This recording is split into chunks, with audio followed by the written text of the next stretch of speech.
사랑합니다.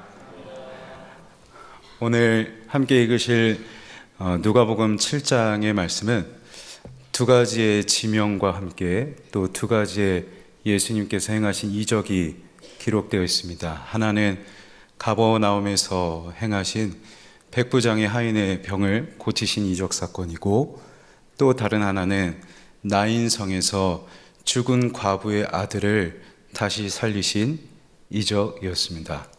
먼저 이 지명을 살펴보면, 가버나움이라는 이 지역은 당시 로마의 군대가 주둔하고 또 세관이 존재했을 만큼 교통의 요충지였습니다.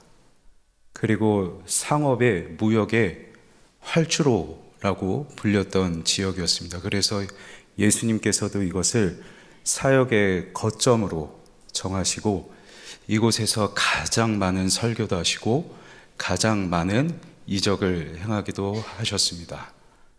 나인성은 비록 작은 곳이었는데, 작은 마을이었지만 당시 이 이스르엘이라는 평원의 북쪽에 위치해 있어서 평야가 없는 비옥한 지대가 드문 이스라엘에 있어 아주 귀한, 곡식이 자라는 아주 좋은 하지만 드문 지역이었습니다. 그래서 오늘날까지도 이 나인이라는 곳은 이스라엘의 아주 중요한 지역 중 하나로 꼽히기도 합니다.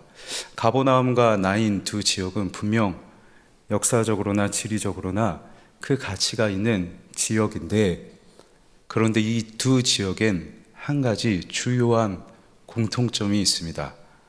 지도를 한번 보시겠어요? 가버나움과 나인은 지도에서 보시는 것처럼 갈릴리라는 지역에 위치해 있습니다. 화면을 내려주시죠. 갈릴리라는 지역은 오래전부터 역사적으로 수많은 이방인들이 들어와서 살고 있던 지역이었습니다. 그래서 이 안에는 이방인들과 혼인을 맺고 또 자녀를 낳은 혼혈들도 많이 존재하고 있었던 땅이었죠. 그래서 유대인들에게 있어서 이 갈릴리는 이방의 갈릴리라고 불렸을 만큼 당시 유대인들에게 이방인의 땅이다 라고 배척받은 곳이 갈릴리 지역이었습니다. 또한 지도에는 나오지 않았지만 가버나움과 나인의 그 중심에는 여러분 잘 아시는 나사렛이라는 지역이 위치해 있습니다. 나사렛 예수, 나사렛에서 무슨 선한 것이 나겠느냐라고 말하는 것처럼 나사렛도 유대인들에게 있어서 아주 모멸을 당하는, 소외되는 지역이었죠. 갈릴리 안에 속해 있고 또 나사렛 근처에 위치한 가버나움과 나인 두 성은 비록 지리적으로 그 가치는 있었지만 당시 유대인들에게 매우 소외받는, 대척받는 땅이었습니다. 그런데 이 이방의 땅이라는 갈릴리에 속한 두 지역에서 예수님께서는 두 가지의 이적을 행하십니다. 말씀드린 것처럼 하나는 가버나움에서 백부장의 하인의 병을 고치시고 또 나인성에서 과부의 아들을 다시 살리시는 이적을 행하시죠. 그런데 이 두 이적은 구약의 두 선지자 이적과 연결되는 부분이 있습니다. 먼저 이방의 백부장의 하인을 고치신 병은 역시 이방의 장군인 나아만 장군을, 엘리사 선지자가 나아만 장군을 고친 사건과 연결이 되고, 그리고 나인성에서 과부의 아들을 다시 살리신 이 이적은 구약시대 엘리야 선지자가 이방의 여인 사르밧 과부의 아들을 다시 살린 이적과 연결이 됩니다. 구약의 이 두 이적도 이방 나라의 장군, 이방 나라의 여인의 원을 들어주신 사건, 그리고 신약에 기록되어 있는 이 두 사건도 이방의 땅이라 불리는 곳에서 행하신 예수님의 이적이었습니다. 두 장소, 두 선지자, 그리고 예수님께서 행하신 두 이적, 이 모든 것들이 구약과 신약을 관통해서 한 가지로 귀결되는 진리가 있으니 예수님께서는 이방의 구원자 되신다라는 뜻입니다. 제가 지금까지 2라는 숫자를 계속 말씀드렸잖아요. 성경에서 이 2이라는 숫자는 중요한 의미를 가집니다. 어떤 증언을 할 때 그 증언이 참이 되려면 2 이상의 증인이나 증거가 있어야 하죠. 그래서 성경은 우리에게 2 선지자, 2 이적, 그리고 이방의 땅이라 불리는 2 장소를 계속해서 언급하면서 분명한 진리로 선포합니다. 그 분명한 진리는 무엇이라고요? 예수님께서 이방 나라의 구원자 되신다라는 것. 이건 진리라고 성경이 우리에게도 증언하고 있는 것이죠. 그렇다면 예수님께서 이방의 구원자 되신다. 이방의 땅에서도 예수님은 구원을 행하실 수 있다라는 이 진리가 당시 유대인들에게 어떻게 다가왔을까요? 화면의 말씀을 통해 확인하시겠습니다. 엘리야가 또 엘리사가 예수님께서도 지금 예수님의 행하신 이 이적을 엘리야와 엘리사 2 선지자의 이적과 연결하고 계세요. 그러면서 이렇게 말씀하시는데 그중 한 사람에게도 보내심을 받지 않고 유대인들에게는 보내심을 받지 않았어요. 엘리야는 오직 시돈 땅에 있는 이방 땅에 있는 사렙다의 한 과부에게 뿐이었으며 또 선지자 엘리사 때에 이스라엘에 많은 나병 환자가 있었을 때 그 중에 한 사람도 깨끗함을 얻지 못하고 오직 수리아 사람, 이방 사람 나아만 뿐이었느니라 라고 말씀하시죠. 예수님께서 지금 하시는 말씀이 유대인들에게 하시는 말씀이 유대인들 너를 위해서 선지자들이 이적을 행한 것이 아니다. 그 이적의 대상은 오직 이방인들 뿐이었다. 이 유대인들을 향해서 이방인들을 향한 구원을 지금 예수님께서 말씀하고 계세요. 그러자 그 말을 들은 사람들이 이것을 듣고 다 크게 화가 나서 일어나 동네 밖으로 쫓아내며 그 동네가 건설된 산 낭떠러지까지 끌고 가서 밀쳐 떨어뜨리고자 하되 화가 나가지고 유대인이 아니라 이방인들을 구원하신다 라고 말씀하시니 화가 나가지고 예수님을 쫓아내고 절벽으로 떨어뜨려 예수님을 죽이려 하고 있는 것이죠. 왜 이렇게 분노했을까요? 왜 예수님을 죽이려 했을 만큼 왜 이렇게 가득 분노가 찼을까? 유대인들에게는 한 가지 완고했던 기준이 있었죠. 이들은 오직 유대인들만이 하나님께 선택받은 구원받은 백성이다. 우리만이 오직 선민이다 라는 그 강한 사상을 가지고 있었습니다. 그래서 이 사상, 그들의 기준에 의하면 유대인들은 하나님께 구원받아서는 안 돼요. 구원받을 수 없는 백성들이에요. 그래서 이들은 이방인들을 구원받지 못하는 백성이라고 배척해 왔습니다. 그런데 하나님께서, 예수님께서 우리는 구원받지 못할 백성이라고 여겼던 그 이방인들을 향해 이방인들을 구원하신다. 이방인을 위해서 이적을 행하신다라고 말씀하시니 이들이 속이 뒤집어지는 거예요. 왜요? 예수님이 그들의 완고한 기준과 정반대의 일을 행하고 계시거든요. 그들이 생각하는, 그들이 기대하는 것과 다르게 정반대로 예수님께서 행하고 계시니 그래서 분노가 일어나서 예수님을 떨어뜨려 죽이려 하고 있는 것이죠. 그런데 이 분노 어린 마음이 당시 유대인들에게만 있었을까? 오늘 한 사람도 예수님을 향하여 자신의 속상한 마음을 가감없이 드러내고 있습니다. 그 사람은 바로 세례 요한이죠. 세례 요한이 2 제자를 불러서 예수님께 보내요. 그리고 예수님께 묻습니다. 여기서도 2 제자예요.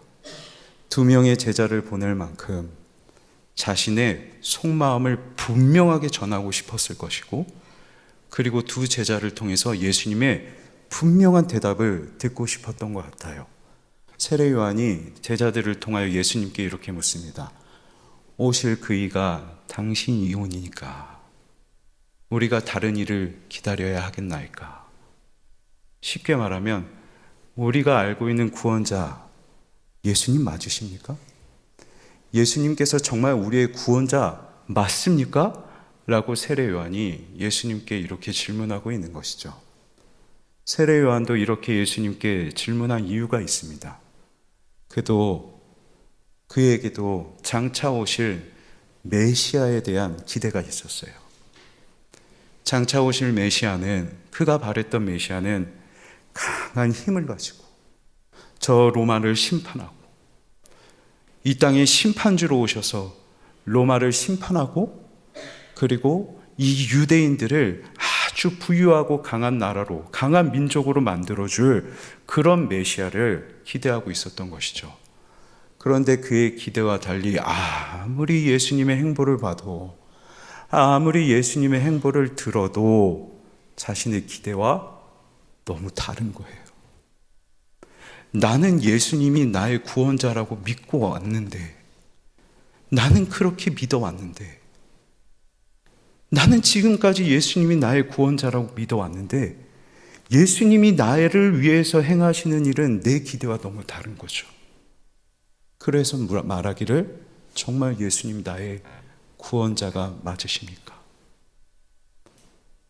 바꿔 말하면 예수님 정말 구원자시라면 제 원하는 대로 한번 해주시면 안 되겠습니까? 예수님이 정말 저의 구원자시라면 제 속 좀 시원하게 해주시면 안 되겠습니까? 이게 세례 요한의 마음이고 이게 유대인들의 마음이었던 것이죠. 문제는 우리에게도 이 마음이 얼마든지 있을 수 있다는 것. 우리도 예수님이 내 속 좀 시원하게 해주시는 분이었으면 좋겠어요. 때로는 예수님이 정말 나의 구원자시라면 내가 원하는 대로 해주시는, 내가 원하는 것, 그것을 다 이루어 주시는 분이 내 예수님이면 좋겠어요. 내가 어려울 땐 그 어려움에서 즉각적으로 구해 주시고 내게 어려움이 찾지 않도록 알아서 막아주시고요. 그렇게 나를 위해서 내 속 좀 시원하게 해주시는 분이면 좋겠는데 사실 우리가 경험하는 예수님은 그런 예수님이 아니죠. 우리가 경험하는 예수님은 마치 내 기대에 침묵하시는 것 같은 예수님. 내 기대와는 너무나도 다르게 나를 그 어려움 가운데 그대로 두시고 나를 그 문제 가운데서 외면하고 계신 듯한 예수님. 우리는 살아가면서 그 예수님을 더 많이 경험하게 됩니다. 그래서 우리에게도 이 속상함이 밀려와서 내가 지금까지 예수님이 나의 구원자라고 믿어왔는데, 나름 열심히 예수님 섬겨왔는데 예수님은 왜 결정적일 때 내 속을 이렇게 시원하게 해주지 못하실까 하는 원망과 속상함이 불현듯 우리에게 밀려올 때가 있죠. 그런데 예수님은 세례 요한에게 이렇게 대답하세요. 뭐라고 대답하시는지, 예수께서 대답하여 이르시되 너희가 가서 보고 들은 것을 요한에게 알리되 맹인이 보며 못 걷는 사람이 걸으며 나병 자가 깨끗함을 받으며 귀 먹은 사람이 들으며 죽은 자가 살아나며 가난한 자에게 복음이 전파된다 하라. 이 말씀은 구약 성경에서 이사야 선지자가 장차 오실 메시아는 이런 분이시다 라고 예언한 글입니다. 예수님께서는 이사야 선지자가 장차 오실 메시아는 이런 분입니다 라고 예언한 그 글을 그대로 인용하여 말씀하시면서 이사야 선지자가 예언했던 그 메시아, 구약 시대부터 모든 이들이 그렇게 기다려오고 바랬던 그 메시아가 바로 예수님 당신이심을 지금 말씀하고 계신 것이죠. 그런데 세례 요한이 예수님께 물었던 질문은 무엇이라고요? 예수님 제 속 좀 시원하게 해주시면 안 됩니까? 예수님이 제가 원하는 대로, 정말 구원자시라면 제가 원하는 대로 좀 일해 주시면 안 되겠습니까? 이게 세례 요한의 질문인데, 이 질문에는 예수님이 침묵하세요. 그렇게 할게 라고 답해 주시던, 아니 그러고 싶지 않아, 이건 너의 욕심이야 라고 답해 주시던, 이 질문에 뭐라고도 답해 주시면 좋겠는데 이 질문에는 침묵하시고, 예수님께서 세례 요한에게 하시는 답변은 단 한 가지입니다. 그 답변이 뭐예요? 내가 구원자다라는 겁니다. 성도 여러분, 기억하십시오. 예수님이 우리의 구원자 되심은 달라지지 않습니다. 예수님께서 내 기대와 달리 행하시는 것 같아도, 내 속을 시원하게 해주시는 분 같지 않아도 예수님은 우리의 메시아 구원자이십니다. 결코 바뀌지 않아요. 그런데 예수님께서 이 한 가지 분명한 대답을 하실 때 이미 하시는 행위가 있어요. 그게 무엇인지 말씀을 통해 확인하시죠. 마침 그때, 언제예요? 세례 요한이 질문하고 있을 때, 왜 내가 원하는 대로 행하지 않으십니까? 속상함을 드러내고 예수님을 의심하고 있을 그때에 예수님께서는 질병과 고통과 및 악귀 들린 자를 많이 고치시며 또 많은 맹인을 보게 하신지라. 예수님 우리의 구원자 맞으십니까? 라고 의심하고 있을 그때에 예수님께서는 성경에 인용된 그 말씀 그대로, 메시아 되심 그대로, 구원자 되심 그대로 구원의 행위를 행하고 계시죠. 우리의 기대와 달라도 반드시 우리의 구원자 되시는 우리 주님은 우리의 기대와 달라도 하나님 아버지의 방식으로, 예수님만의 방식으로 우리를 반드시 구원으로 인도하시는 분인 줄 믿습니다. 그래서 예수님께서 우리에게 이렇게 말씀하세요. 화면의 말씀을 통해 확인하시죠. 누구든지 나로 말미암아 실족하지 아니하는 자는 복이 있도다 하시니라. 내 기대와 다른 것 같아도 그 예수님을 향하여 실족하고 넘어지지 아니하면 복이 있을 것이다. 끝까지 견디고 끝까지 그 예수님을 향한 믿음 포기하지 마라 라고 말씀하신 것이죠. 왜요? 예수님이 우리의 구원자이심은 변함없거든요. 왜요? 그 구원자 되신 예수님이 우리의 기대를 뛰어넘어서 예수님의 방식으로 우리를 위해 구원을 이루어 가시거든요. 그래서 실족하지 말라고, 우리의 믿음을 포기하지 말라고 말씀하고 계신 것이죠. 그리고 예수님께서는 결코 실족하지 않는 끝까지 하나님 아버지를 신뢰하는 그 믿음의 본을 저와 여러분에게도 보여주셨습니다. 십자가 위에서 고통당하실 그때에 하나님은 예수님의 그 십자가 고통에 침묵하셨어요. 하나님의 뜻이라면 이 잔을 내게서 옮겨주십시오 라고 예수님께서 말씀하실 때 하나님은 답변하지 않으셨습니다. 침묵하셨습니다. 십자가 위에서 고통스럽게 부르짖으실 때에도 하나님께서는 그 부르짖음에 침묵하셨습니다. 그런데 그 십자가 위의 고통을 끝까지 인내하던 중에 예수님께서는 침묵 뒤에서 일하시는 하나님의 구원을 보셨어요. 그 십자가에서 흘리신 피로 우리 사람의 죄를 용서하시는 하나님의 구원. 예수님의 몸이 찢어지실 때 성전의 회막이 휘장이 찢어지며 우리가 하나님 아버지께로 가까이 나아가는 하나님의 구원, 하나님의 일하심, 하나님의 능력을 우리 주님이 경험하셨죠. 그래서 저와 여러분에게도 말씀하세요. 누구든지 실족하지 아니하는 자는 복을 받으리라. 사랑하는 성도 여러분, 믿음의 주요 또 온전케 하시는 예수 그리스도를 바라보십시오. 우리 상황에 끊어지지 않는 수많은 어려움들이 지나가곤 합니다.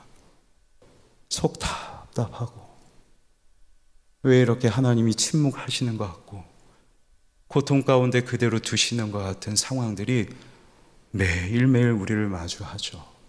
그러나 기억하십시오. 우리 하나님은 침묵하시는 것 같아도 우리에게 무심하신 분은 아닙니다. 침묵하시되 무심하신 분은 아닙니다. 침묵하실 그때에도 우리 하나님께서는 하나님의 방식으로 우리의 구원을 위하여 일하시는 줄 믿습니다. 말씀을 묵상하면서 이런 생각이 들었습니다. 세례 요한의 두 제자가 세례 요한의 질문을 가지고 예수님께로 갑니다. 세례 요한의 속상함과 의심이 가득 담긴 질문을 가지고 예수님께로 왔어요.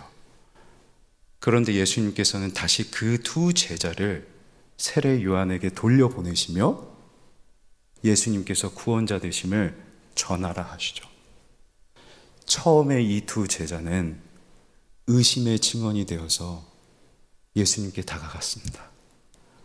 그런데 그가 예수님을 만나고 의심의 증인이었던 두 제자가 이제 예수님께서 우리의 구원자 되신다는 것을 증언하는 확신의 증언자로 변화되죠.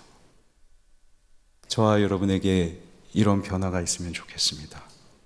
살아가면서 때때로 하나님을 향한 의심이, 속상함이, 내 원하는 대로 해주시지 않는 그 아픔이 우리에게 밀려오다가도 끝까지 실족하지 않고 믿음 지키다가 하나님께서 우리에게 구원을 경험하게 하시고 그리고 정말로 하나님이 우리의 구원자이십니다 라는 것을 증언하게 되는 그 변화가 저와 여러분에게 있으면 좋겠습니다. 말씀을 맺겠습니다. 누가 뭐래도 하나님은, 우리 예수님은 우리의 구원자 되십니다. 우리의 마음이 정말 예수님이 우리의 구원자이신가? 예수님이 정말 우리의 구원자 맞으신가? 아무리 판단하고 그걸 부인하려 해도요, 예수님이 우리의 구원자 되시면 바뀌지 않습니다. 영원히 우리의 구원자 되시는 예수님은 영원토록 예수님의 방식으로 저와 여러분을 구원으로 인도하십니다. 십자가에서 고통을 끝까지 참으시고 그 끝내 하나님의 일하심을 경험한 예수님을 따라 저와 여러분도 이 땅에 고통이 있지만, 아픔이 있지만 끝까지 예수님 붙들다가 결국에는 저와 여러분을 위하여 구원으로 일하시는 그 하나님의 능력을 경험할 수 있기를 주님의 이름으로 간절히 소망하고 축복합니다. 아멘.